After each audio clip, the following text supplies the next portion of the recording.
پھر حضور میرا سوال یہ ہے کہ اللہ اللہ تعالیٰ نیک بندوں کی دعائیں سن کے ان کی دعائیں پوری کرتا ہے، تو لاہور کی مسجد میں جو لوگ شہید ہوئے ہیں اللہ تعالیٰ نے ان کی دعائیں قبول کیوں نہیں کی، یا پھر جو باقی احمدی لوگ شہید ہوئے ہیں ان کی دعائیں کیوں نہیں پوری کی؟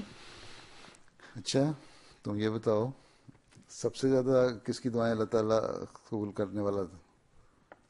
ہاں ہاں، حضرت صلی اللہ علیہ وسلم کی جی ہے نا، جی کرتا ہے نا قبول. ہاں جی ٹھیک ہے. ایک جنگ ہوئی، بدر کی جنگ ہے، تو جی اس میں حضرت صلی اللہ علیہ وسلم نے دعا کی کہ یہ اتنا بڑا جو کافروں کا فوج ہے اور ہم چھوٹے سے لوگ ہیں اور ہمارے پاس کچھ بھی لڑنے کے لیے نہیں ہے ہیں، اگر تو نے اس کو ختم کر دیا تو ہو جائے گا. اللہ تعالیٰ نے وہ دعا سنی، اللہ تعالیٰ کہا میں فتح کروں گا، تو فتح دوں گا تجھے، کامیابی دوں گا. لیکن وہاں جنگ بدر میں 14 آدمی شہید نہیں ہوئے؟ ہوئے جی ہوئے نا. جی 70 خود کافر مارے گئے تو 14 اور 70 قیدی بن گئے تو 14 شہید بھی ہوئے نا. جی ٹھیک ہے نا. آپ نے دعا کی تھی نا، ہاں جی کیوں نہیں قبول کی؟ پھر جنگ احد میں آپ نے دعا کی تھی اور دعا سے جیت بھی گئے تھے. پھر کیا ہوا؟ پھر بہت سارے مسلمان شہید ہو گئے وہاں.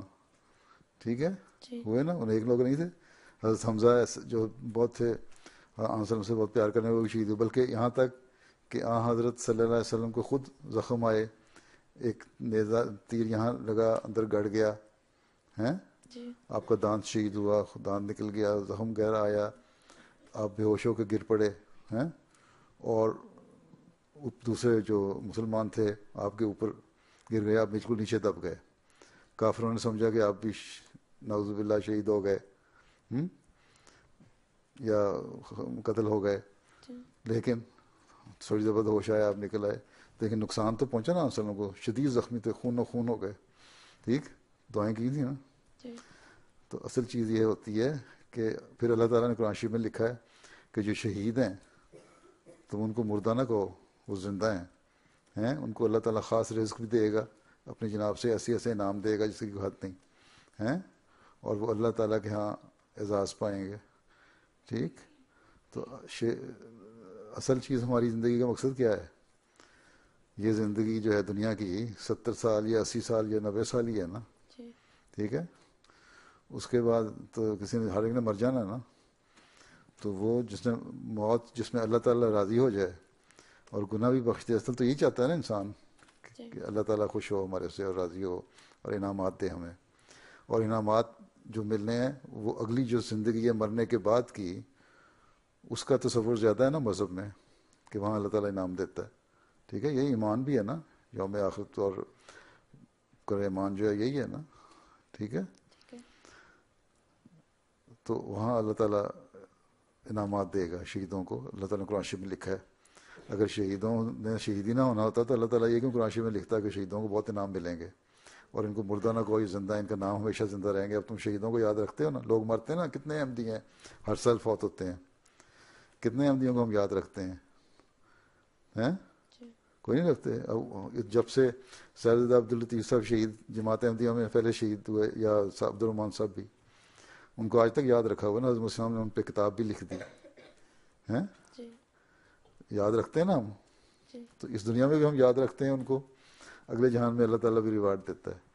تو اور اس میں سے جو شہید ہوئے لاہور میں دار الذکر میں، اس میں سے کئی لوگ تو ایسے تھے ویسے 80 90 85 90 سال کے تھے، انہوں نے ویسے ہی سال 2 سال میں مر جانا تھا.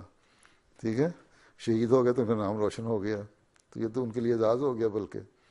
ٹھیک ہے. ٹھیک ہے تو شہید ہونا تو ایک اعزاز ہے، خوشی کی بات ہے جو اس شخص کو اللہ تعالیٰ انعامات سے نوازتا ہے.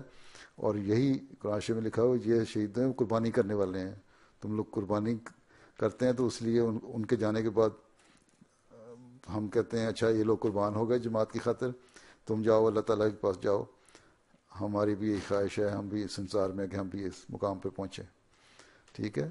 ٹھیک ہے تو شہید ہونا ایک انعام ہے. اور اگر انہوں نے دعا کی تھی تو کیا پتہ، انہوں نے، کوئی لوگ مجھے خط لکھتے ہیں کہ دعا کریں ہم شہید ہو جائیں. تم کہتی کہ دعائیں کرتے تھے تو شہید کیوں، کیا پتہ انہوں نے یہی دعا کی ہو. ہیں ٹھیک ہے. ٹھیک ہے. جزاک اللہ.